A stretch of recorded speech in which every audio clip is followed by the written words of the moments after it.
self-healing is like a great place to start, but it's not a wonderful place to stay. So when we overly obsess with, I'm broken, I need to fix this thing, we get stuck in a story that becomes quite pathological. Generally, when people come into the first session, they want to tell their story. And so I give them space for that. And I'm like, you get to tell your story once. And then I want to move past that and I want to speak about the needs beneath the story. So if you have an abandonment wound, like, let's stop talking about the abandonment. I got that. And telling the story over and over brings up so much emotion and evokes going back into that liminal space of the past. What are the needs beneath that? I didn't feel seen, or I didn't feel acknowledged. And okay, those needs, how do those relate to your daily life? You can understand by just spending a few hours with somebody in the way that they communicate, how that person walks through life. And I work with IFS, internal family systems, and generally we'll go kind of into like a hypnagogic state where we speak to parts and give the body an opportunity to speak, so it's not so mental. We are in a very challenging time in humanity's like timeline. And I imagine that whenever people listen to this message, it will be a difficult time. But it is so important to love yourself. Like, and it sounds simple, but I think the biggest break in the system is you simply loving yourself. Because the system thrives on us not liking ourselves, not thinking that we're worthy of love, not thinking that we're good enough or beautiful enough or whatever it might be enough, or that we're too much of all the things. But that's the best place to start, is to find out a way to slowly and fiercely love every aspect of yourself.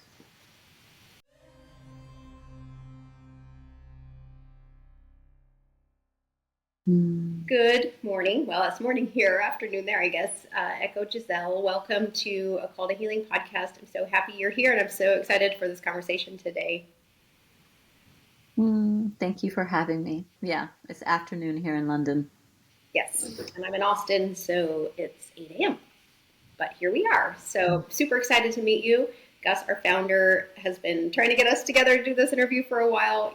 And as I've been learning about you, studying you, you have a depth of not just certifications, but knowledge and experience in life, the path that life has taken you. So can we start kind of like, who are you? Where are you from? What kind of is your journey up until now? Just like the overview. I know we could be here all day probably just on that, but just whatever's coming up for you that you want to share about yourself.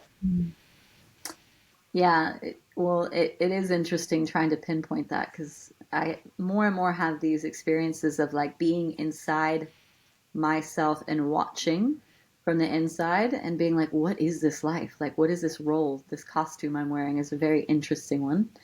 And I grew up in Cut and Shoot, Texas, which is actually the name of my town, ridiculous town. And so you can imagine probably what life might be in Cut and Shoot, Texas. And so I found, I had a deep desire to escape that reality, which felt very limiting and, lack of resources and difficulty. And so that led me very early on to a deep connection with nature, because my connection with humans was quite strained and really painful.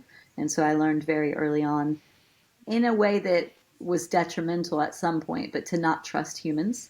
And I had to rewrite that story like decades later. But it really created a deep relationship to the elements and to life. And so that unfolded in many ways to going to university, taking the traditional paths that many people do, double major, double minor, undergrad, grad, working towards law and communication and international studies.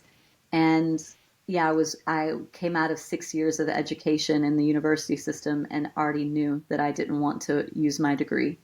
And so that led me on a spiritual path of yoga and meditation and seeking, which was beautiful, but also it was seeking. Like it was hard for me to be happy and contented with where I was in the moment. And that led me to run all around the world and move into all corners of life. And it felt like I was trying to figure out who I was and what I was doing here and what this whole thing was about. And I needed to like see everything first. It was like a child that needs to like see every corner of the house. And so, yeah, it's been a deep path to self discovery that, in all fairness, has led to even more mystery and more confusion. As I found answers, I find more questions. And so, yeah, it's been a quite ambiguous and mysterious path. But along the way, there has been deep themes of death, transformation, shadow work, therapeutic practices, and spiritual lineages. Yeah. Yeah, beautiful. I imagine your path. I mean, mine's similar. If you look back at my life, like, how did I get here? So I think there's a lot of listeners that probably are on the same seeking. What is like with the seeking? Are you no longer seeking, or just kind of following intuition, or what does that look like now? Are you grounded in your body where you are, knowing that you're still going to keep growing? What does seeking mean? Yeah, it's an interesting one. I feel like most questions in life, like anytime we try to verbalize like our path, like it's already distorted. And also there's a paradox because we're here, we're having a human experience, we have bodies, we like to eat food, we like to be loved, we like to be acknowledged. And so if we completely dissolved all of desire, there really wouldn't be so much of a will to continue. What would be the point if there wasn't something propelling us forward? And so I think it's about finding your relationship to seeking and noticing if you take pauses to integrate and have gratitude for what you experience. Because I feel like so many people, and I have been this as well, are never even fully in their relationship. They're not fully in their jobs. They're not fully in their mothering or their fathering. They're always projecting outwardly in a fantasy world of where they could be or where they were, which I find interesting because usually in the past we weren't grateful for what we had in the moment, but then in the present we all of a sudden fantasize about what we did have, which is still, not being in the present tense. And so I think for me, at least, the seeking part has been about, I heard someone say last year to me, and I don't remember who or where this came from, but it really hit home. And it was a quote that said, "It's not about having everything you want, it's about wanting everything you have." And this really touched me in the sense of like, okay, maybe I don't have $1 million and I don't have a house and I don't have a car. But what I do have, I really want it. I want the books that I have, the people in my life, the relationships, the community. I really, really want those things. And when we're living in the, oh, but I could have this partner, or I could have these things, or if I'm in that community, I'll be so much more happy. It's really difficult to stay in the present moment, and it creates so much suffering. So I still have desires. Of course, I have desires. There are things that I want to walk towards. And I've had some like really heart to heart conversations with myself through so much of my suffering and my own evolution of actually like if I were to die today, I've had enough love, I've had enough money, enough food, enough experiences. I've had enough. And I would like more. We all want a little bit more, but I've had my share. I've had plenty. And so everything else, when I'm in the right mindset, is just a bonus. Yeah. Beautiful. I think I was Mm. dancing around in my closet the other day, and I'm like, I could die happy right now, and I don't want to die. I don't want to put that out there. I want to die, but I like, yeah. There's a fullness. Once I call it arriving at just presence, like just being present and with what you have now and where you are now, knowing that the future holds a lot, and knowing that the past is the past, but arriving, whatever I was looking for, here it is. I'm here. Is that kind of the sense that you have? Is like I'm present, like I've arrived at presence.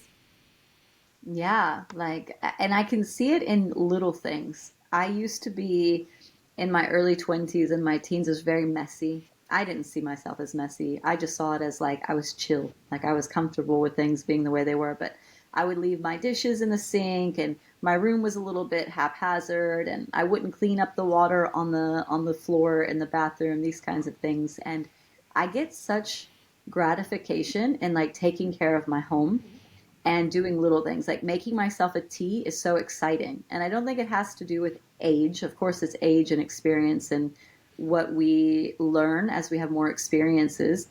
But I'm just so grateful to be alive. There's been so many of these ego deaths and these dissolutions, and I've gone through so much suffering. and so much pain. And the path is not easeful. It's like more challenges come the more that I expand and open my awareness. And it's the little things. It's like, wow, like it's amazing just to walk in your home or to like get in your bed and have your naked body like rub around on the sheets and to wake up in the morning to the chill of the air. These things that used to be annoying to me, or I just wanted to be in the pleasure as quickly as possible. The journey has become so much more exquisite. And yeah, even when irritating things happen, especially living in London at the moment, it's loud. People are not so friendly on the streets at times. People are rushing. And I had a woman like just punch me in the shoulder the other day on the tram with her shoulder, and she just kept walking. She didn't acknowledge me. And I just laughed to myself and I was like, wow, that was an interesting experience. Like, and then I just sat with the pain. I was like, wow, this is a sharp sensation. And then I was just like, okay, I'm just going to be with this sharp sensation. And it's not always that easy, of course, but yeah, just gratitude for life in Yeah, arriving. very beautiful. Can we back up a little and kind of talk about some of, I'm sure, this has been wisdom that's gained along the way, practices. I know you're into sound and movement and kind of what was your path? You said yoga and meditation, maybe that was first. Like, what were some of the tools you started with to start regulating, to start becoming present, to start building on this wisdom that you have now? Well, in all honesty, now that you asked me that, I think I have a different perspective. I mean, the explicit was yoga and was meditation and getting on the mat, which of course I have to attribute so much of my path to yoga, and it still is like a standing foundation for me today, like practicing every single day, sometimes twice a day. This was what woke my body up. Like, really, I was very dissociated, had lots of abuse in my history. So my body had shut down, and I wasn't even aware that it was shut down because it's the only state that I knew. And so once I got onto the yoga mat, I just start crying for no reason, like halfway through my training after a few months. And I was like, what are all these emotions? And old memories and different things would come through, and my body was like slowly releasing. It was like I was thawing out. And it wouldn't be till years later that meditation came into the picture because I was way too neurotic and way too mentally um, busy to actually sit in stillness and enjoy meditation. And now meditation is like, wow, it's exquisite to sit in stillness. And as someone who constantly would play music or have videos on in the background so that I wouldn't feel alone in a space, I purposely start my mornings now with silence so that I can like listen to life and to the beloved and to my relationship to something bigger than myself. If I'm constantly talking or listening to music or watching videos or meeting people, I have no relationship to what is beyond me in the unseen. And so I'd say yoga, meditation, silence, those are all tools and paths in. And then my biggest transformation, my biggest yeah, the thing that really wielded me in the fire like a glass blower is heartbreak. Like, heartbreak has just, oh my gosh, like, as somebody with an abandonment wound and who not only had like the abandonment from the mother, but also had an absent father, I was just such a lost child in the world.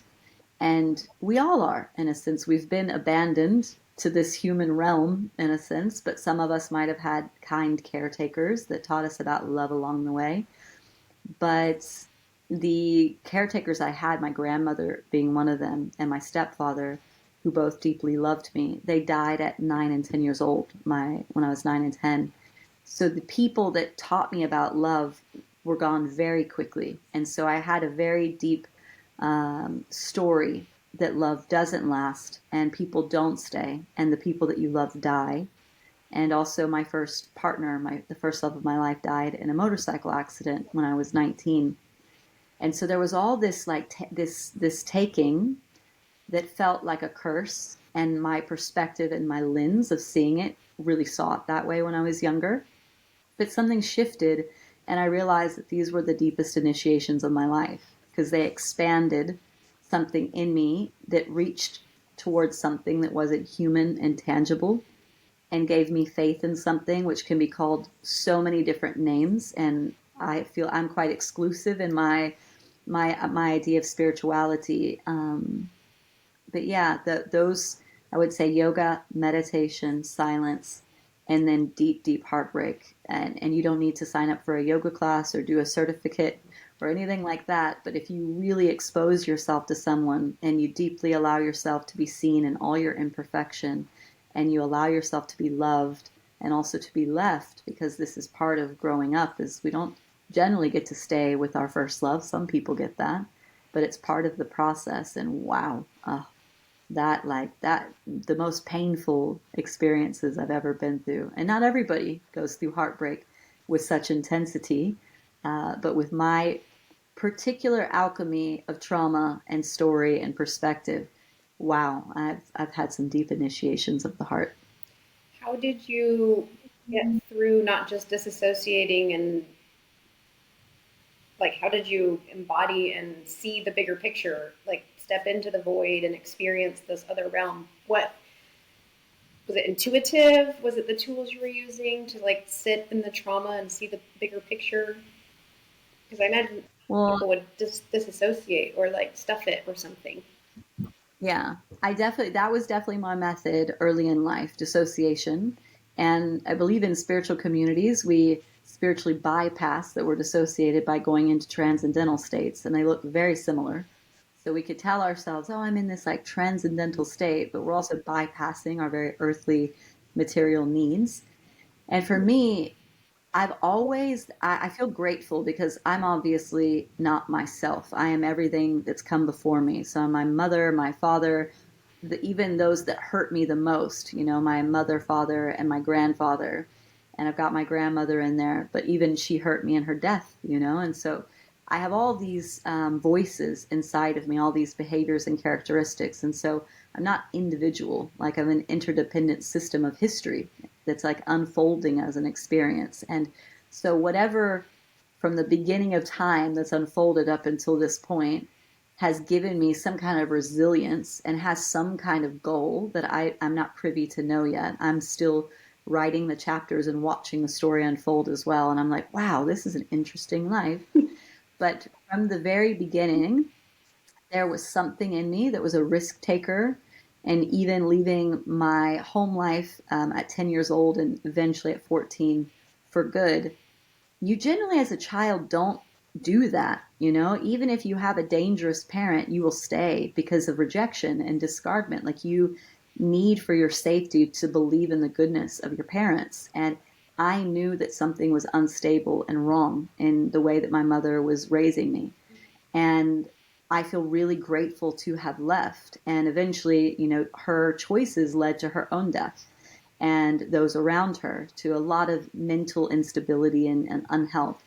And so something in me would take risks. And throughout my 20s and 30s, and now I'm in the early 40s, there's still something in me that when I'm triggered by something, if I feel not chosen, if I really care for someone and they don't care for me back, I don't avoid the intensity of what I feel because I don't want anything to have power over me. I don't want to avoid going into a place or into a situation because I'm going to see someone or I'm going to experience a certain emotion. The moment that something triggers me, I feel it has power over me and I jump into it. And so I've done that my whole life. And it's not, I don't want to take credit for that courage because it came into this life with me, but I'm incredibly grateful for it because the risks that I've taken have liberated me in such ways and removed me from circumstances that were so unhealthy. And there is like a veracity in me now that I'm seeing grow even more, but also that's like very loving, like also very, very loving. But the risk, yeah, lots of risk, lots of courage to step into the triggers. And generally humans want to be very comfortable. We've paid a lot of money and evolved, and we've got a lot of apps and lots of things to make sure that we are incredibly comfortable. And I live a pretty uncomfortable life. My life is quite uncomfortable. Yeah. When you work with people and they're just kind of first coming in, they're looking for healing, maybe it's trauma, maybe they're kind of at the beginning of their journey. I know you do one-on-ones, you do some group stuff, and we can talk about those things too. But what are kind of some of the first things, like for the listeners too, if they're realizing, oh, this is me, I'm not living my fullest potential because of fear, or I think I'm disassociated, whatever it is, what are some of the tools that you work with people first, or at least encourage them to begin with? So I think that in the spiritual world, especially in the world of like quote unquote healing, this word trauma has been used in such a way that it's like really boxed people into I'm traumatized, or I have this attachment, or I have this trauma bond, or this wound, which is really great at the beginning to like understand that our story has relevance, that our pain has relevance.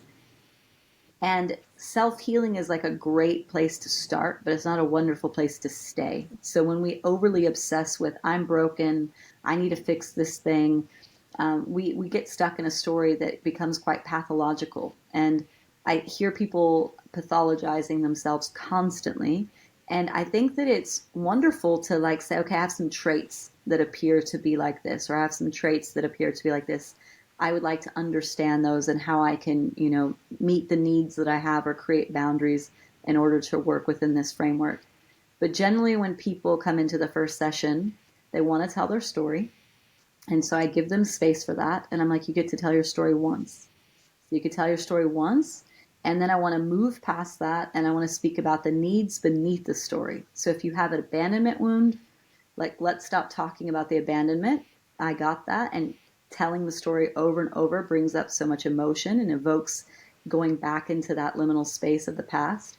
But it's like, okay, what are the needs beneath that? I didn't feel seen or I didn't feel acknowledged. And okay, those needs, how do those relate to your daily life?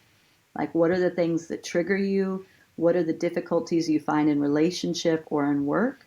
And so we get to kind of the attitudes that they have towards life and also the way in which they perceive life, which you can understand by just spending a few hours with somebody in the way that they communicate. You'll hear the certain words that will help you know how that person walks through life. And I work with IFS, internal family systems, and generally we'll go kind of into like a hypnagogic state where we speak to parts and give the body an opportunity to speak so it's not so mental. Because I feel like the story can just go on and on and on and on.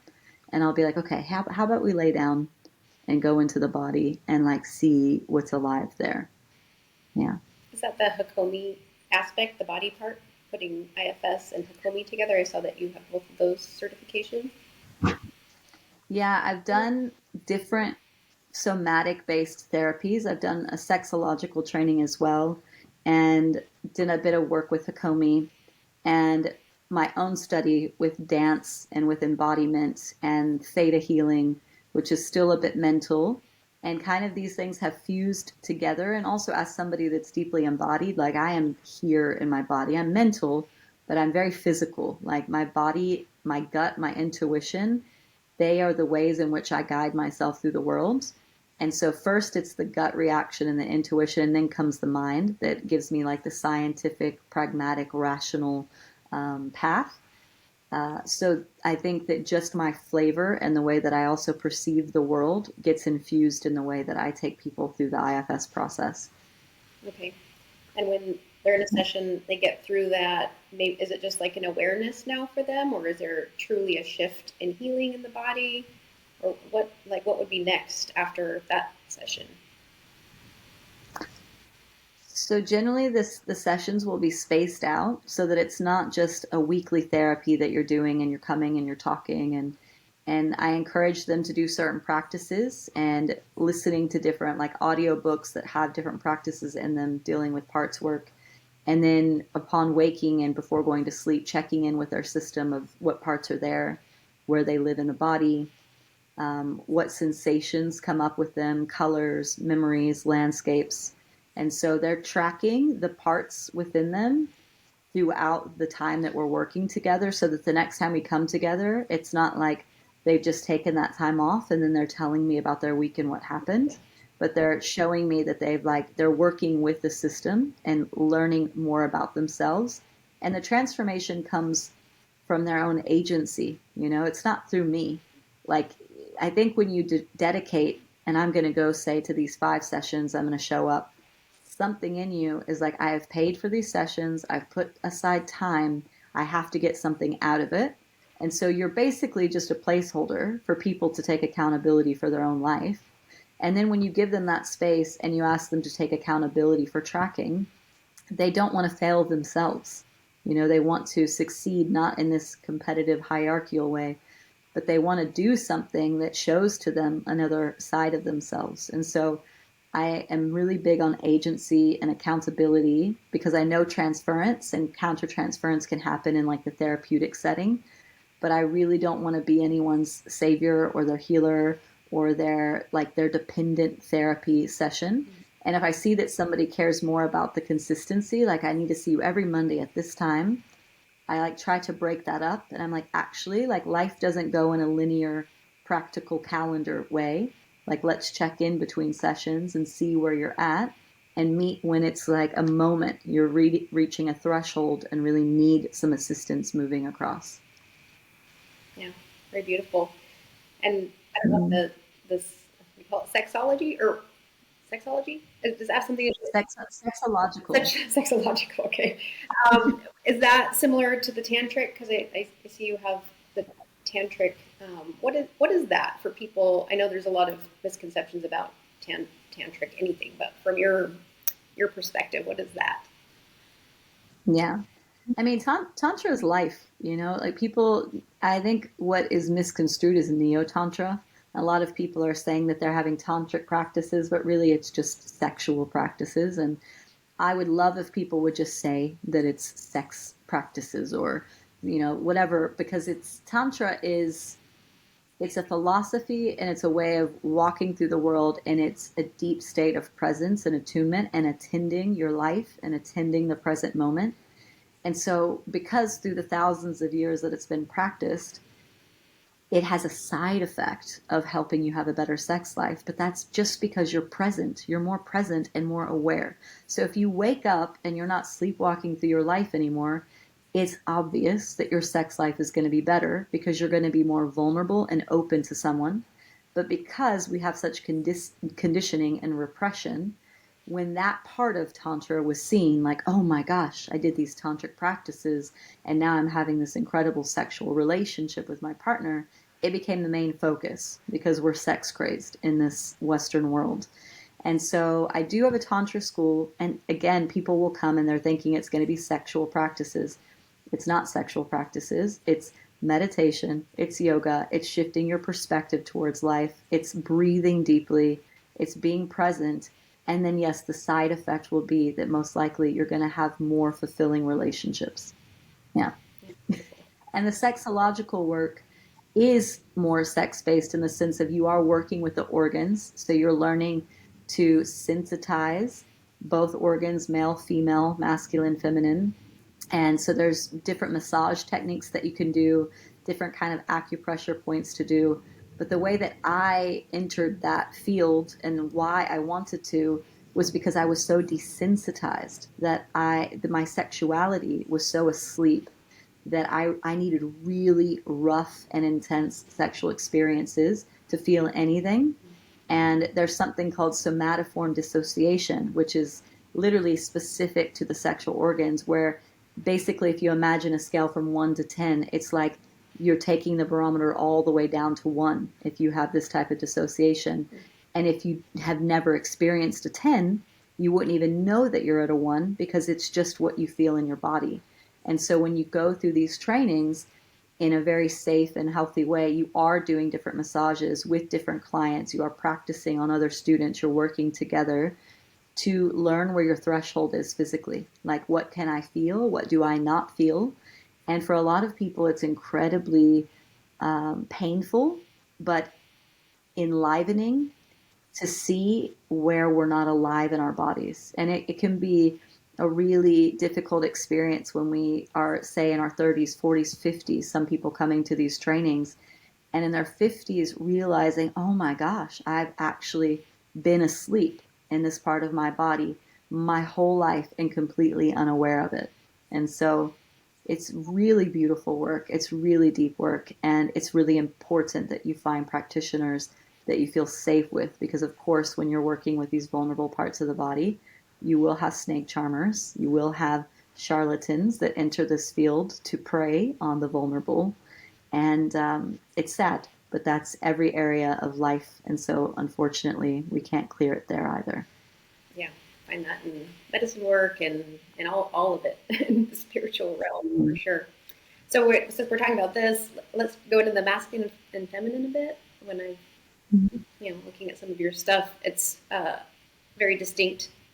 The the wounded versus the divine. So can you speak to our Western ways of how the masculine and feminine are so out of balance? Yeah, this is I just posted about this a few days ago actually on this misconception of male fragility. There's at the moment it seems to be a big wave of anger coming out in the feminine, and that doesn't just mean female bodies, but there's like a feminine energy that has been repressed, that has been silenced, and it's coming out in some skillful ways and also some unskillful ways. And there are many movements when we look at like the Me Too movement. This is important for so many voices to speak up about where they were silenced. And also, it felt like it was a free for all to just really dump all anger onto any male bodied being, which is unfair because this is half of humanity.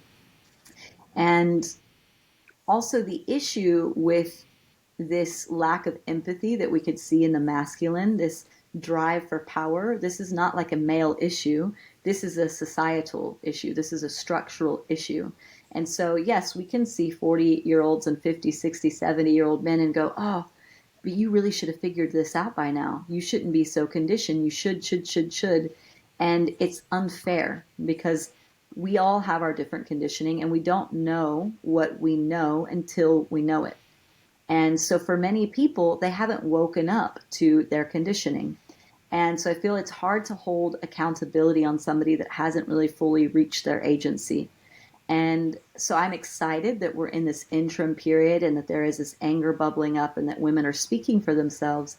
But we also have to remember that we desire, most of us, and again, this is non binary in whichever way we relate to feminine, masculine, but we want our brothers in our lives. I don't think that we want to hate men and that we want to cast them aside and exile them. I know for myself, I would love to experience deep love, like vulnerable love with a man. And there are a lot of uninitiated boys running around the world that have never been put through a rites of passage. And still the same goes for women, but yet we do go through rites of passage because we're born into a body that bleeds and gives back to life every month. We're in connection to the cycles of the moon.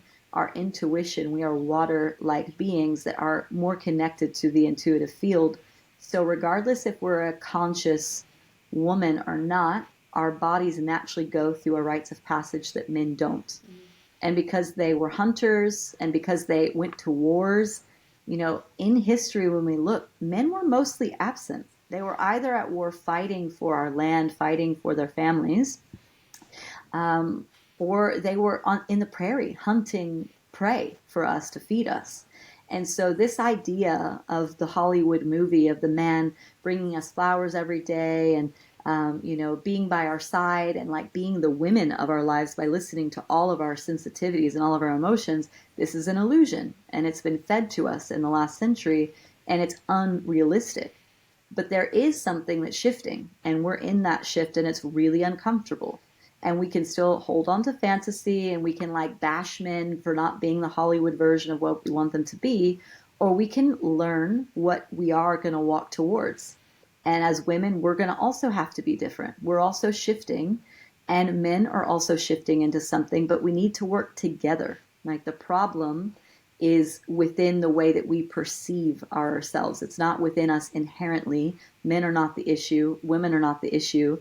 But the anger, the projections, the vengeance, also the resentment that's coming from men for that, this is an us issue. And so a lot of the work that I'm doing within myself and my relationships, and I have been hurt by so many guys, and I don't even want to say men, by boys. I've been hurt by so many boys in this deep desire, this seeking for the divine union.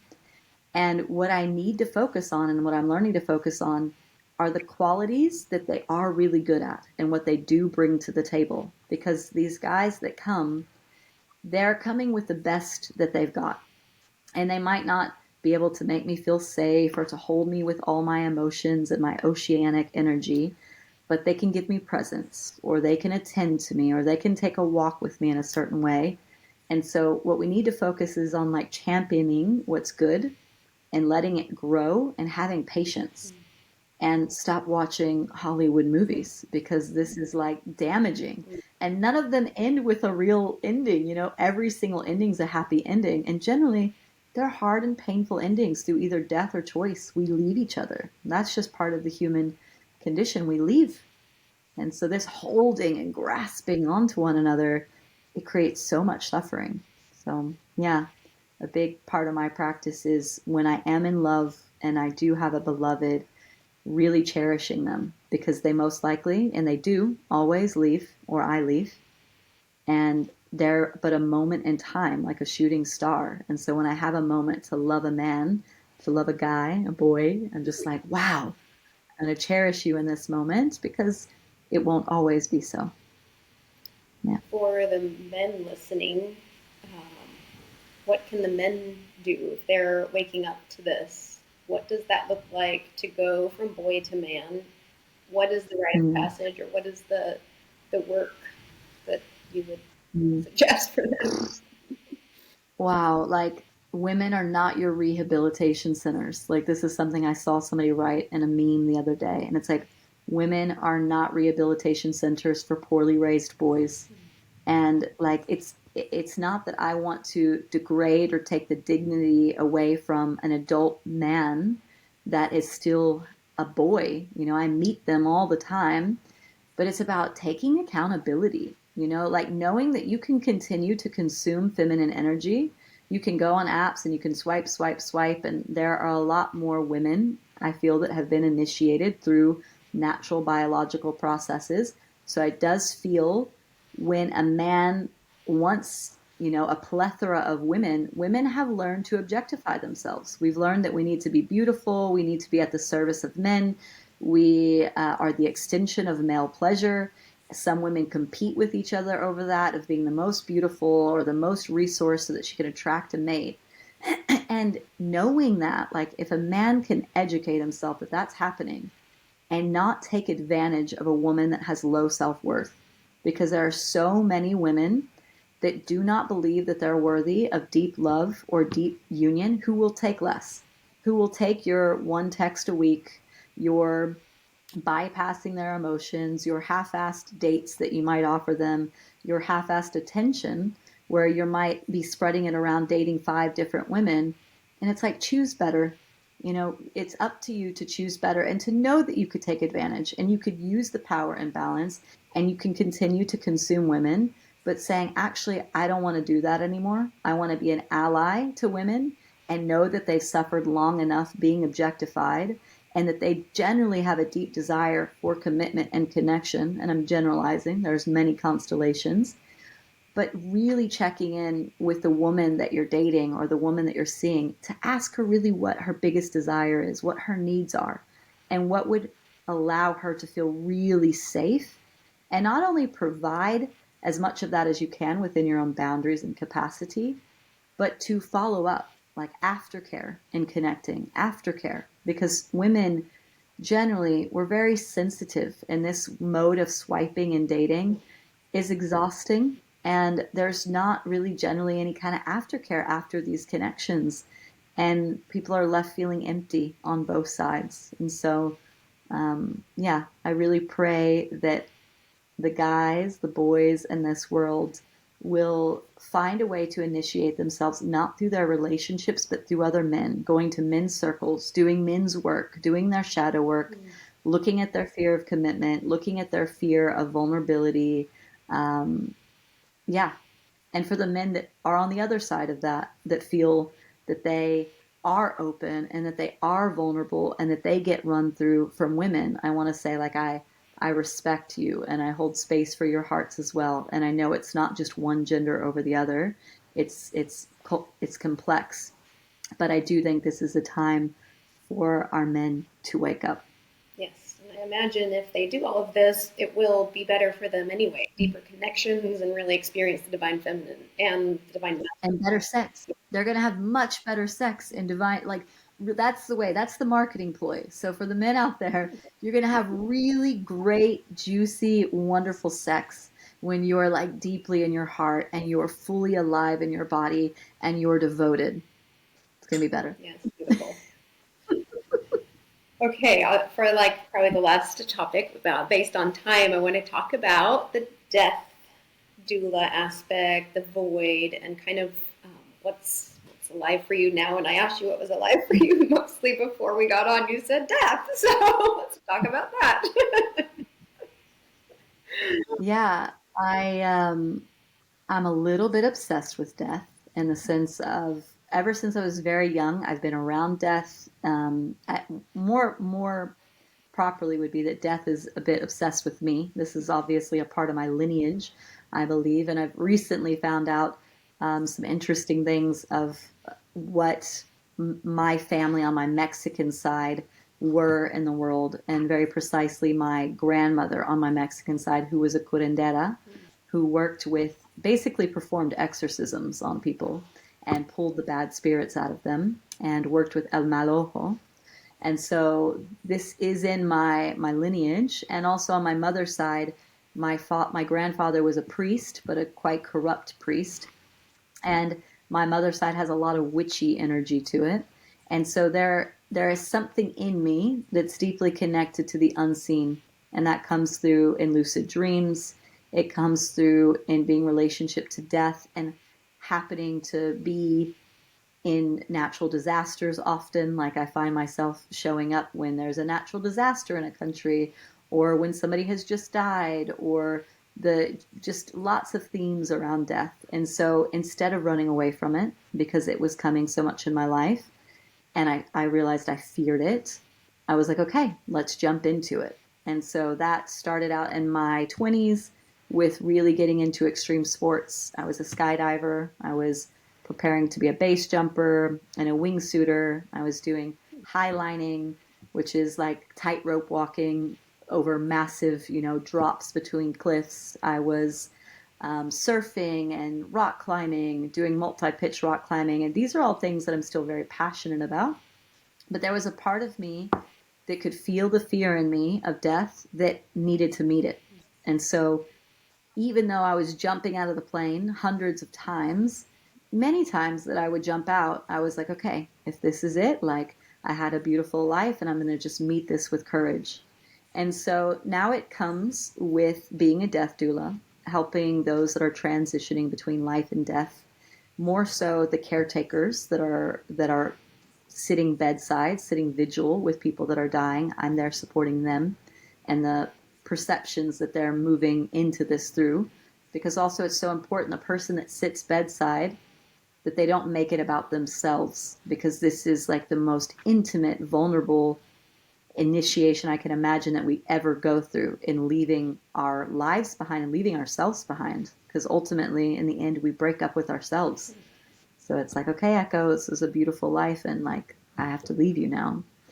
And so a lot of my work at the moment is working with those that are caring for the dying, seeing the attitudes and perspectives towards death, and also with those fearful of their threshold spaces in life, meaning when we have a deep moment for initiation, whether it's heartbreak, changing career, leaving a marriage, leaving a relationship, this is a death. This is a mini death that we go through, because we have to leave behind the way life was, knowing it will forever be changed, and step into what will be, which we don't know what it is yet. So it's like, how do I give up this when I don't even know what that is? And so I'm kind of that place in the void between the cliff, saying, okay, just jump. Like, you got to jump, and I can't do it for you, but I'm here watching. I'll hold your hand, and if you fall, I'll be here to hold your hand while you're in the void. But you have to do the work. And so that's where I'm at in death pieces, doing my best to help people find a different way of perceiving these threshold spaces and to see it with more courage than fear. Do you have any sort of near-death experience? And if not, then I imagine the medicine work or the ego death of sorts is experience enough. Can you talk a little bit about that? Yeah, I almost drowned when I was a child, and I did go to that space in between. I was in a river, and the only reason I lived is because a woman had walked back to the river to get her shoes, and she found me struggling in the water. But I went somewhere. I was gone for, I'm not sure how long, a few minutes, but it felt like quite an eternity. And I remember in the moment that I just kept struggling to swim, and I wasn't a good swimmer, that I let go and I was like, okay, the struggle, it's too much. So now I release. And in that release was such sweetness and such grace. And it was very pleasant. Like wherever I went was very pleasant. And then all of a sudden I was jolted back to life, like somebody, giving me mouth to mouth on a wet riverbank and back to life. And so, yeah, that was what I have learned through a lot of lucid dreaming and kind of dissolution states that are not really of this realm, but in these more, yeah, liminal spaces, is that death doesn't look like what we think it looks like. And I don't know. Like all these things, these experiences I've had could be wrong. But through different dreams, I've experienced myself dying many, many, many times. And death comes to show me that it might look very tragic from the outside. I've died in a myriad of ways in these dreams, but it shows me what it feels like. And so it looks very differently than it feels. Even being hit by a bus, being shot through the eye, I've had all these wild experiences that showed me what it looked like and then gave me the sensation of what it felt like. And I thought, so it's lessened my fear, and it could all be wrong. It could all be wrong, but it's definitely lessened my fear and given me more courage to just walk through life without, yeah, fearing the end. And how does an ego death differ? And do you recommend people seek this ego death? Oof. I mean, if you want to wake up, if you really want to wake up, then working with plant medicines and working with different, yeah, psychedelic medicines, it's profound and it's definitely changed my life. And I've gone through many ego deaths and I'm really grateful that I did. But once you wake up, you can't go back to sleep. And so this is the thing. There's something really great about being asleep. And I get it. You feel less. Heartbreak isn't as sharp because you're not opening yourself up as deeply. You don't have to expose yourself. You don't have to live a fully authentic, autonomous life. But once you wake up and have these experiences, you're responsible for your life. And before that, you allow society to be responsible. You allow maybe your parents still to be responsible, your partner to be responsible, maybe even your children living through them. You allow them to be responsible. But once you wake up, you realize how responsible you are and the amount of agency that it acquires at that moment. It's like it can be like a crisis. It can put you into a crisis because you cannot live in illusion anymore. And so if you're ready to take on that responsibility, I say yes. But if you're living a life that you are completely responsible for certain beings or certain circumstances, you really need to take into account that can you can go into a deep fragmentation and it will be very hard to pull yourself back. And so if you want to stay anchored where you are, beware. If where you are is not fulfilling and you do want to take on that personal agency, go for it.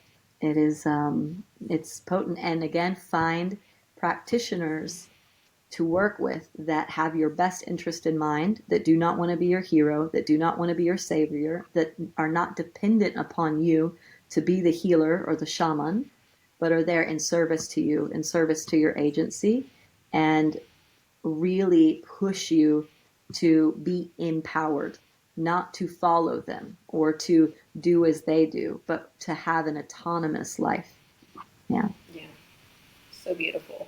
Man, I think we just scratched the surface of your wisdom. I can tell, like, you're amazing. So I hope we can have you back. But just for today, to wrap this up, is there anything that I didn't ask that you feel would be helpful for the listeners as they either continue on their healing journey, start their healing journey? Is there anything I should have asked for today? We are in a very challenging time in humanity's like timeline. And I imagine that whenever people listen to this message, it will be a difficult time.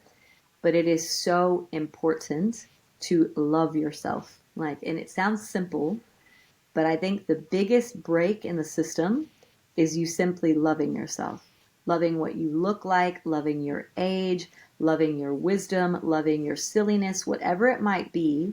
If you can learn to actually, and not just say silly affirmations in a mirror or write them down because some, coach told you to do that, but to truly learn to accept yourself, to soften your judgments, and to love yourself, we can break the system because the system thrives on us not liking ourselves, not thinking that we're worthy of love, not thinking that we're good enough or beautiful enough or whatever it might be enough, or that we're too much of all the things.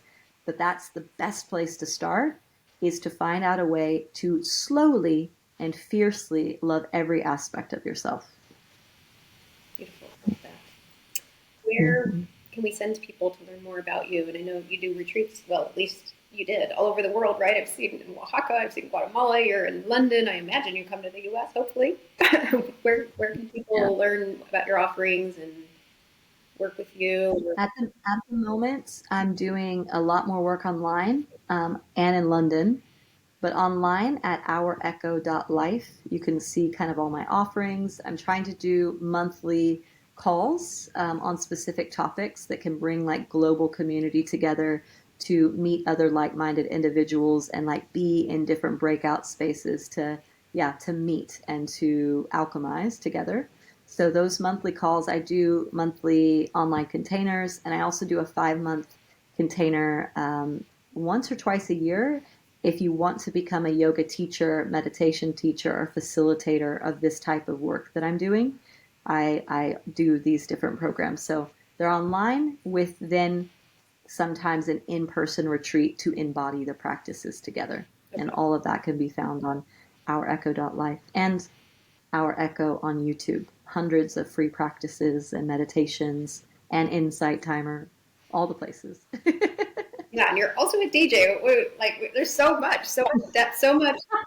Like, we haven't even scratched. This is just a little scratch of the surface. Like, yeah. I'm already thinking of all the people I just want to send this interview to, but also your retreats and things. So many people are just hung up in this. Well, one thing I'll say because you brought it up just to end with is, as a DJ and music producer, the mixes and the facilitations I do are meant to take you into a deep cathartic state to embody and to feel whatever it is that you need to feel. And if you go to my SoundCloud, which is just Our Echo on SoundCloud, there are again dozens of free like multi-hour mixes there that people will use at home on their own, in a forest, in medicine journeys, to go into their own practices. And they're there for you to use for free at your own leisure if it doesn't feel so safe to do so in community. And so I really encourage people to use those mixes to like take themselves on a deep, deep journey. Beautiful. Yeah, I was poking around on there. Some were like an hour and a half long. And I'm like, oh, this isn't a song. This is a journey. Yeah. Beautiful. Well, thank you so much for taking time today. I'm so glad I got to interview you. I'm so grateful to learn from you. So thanks for being here, and we'll be in touch some way. Gracias.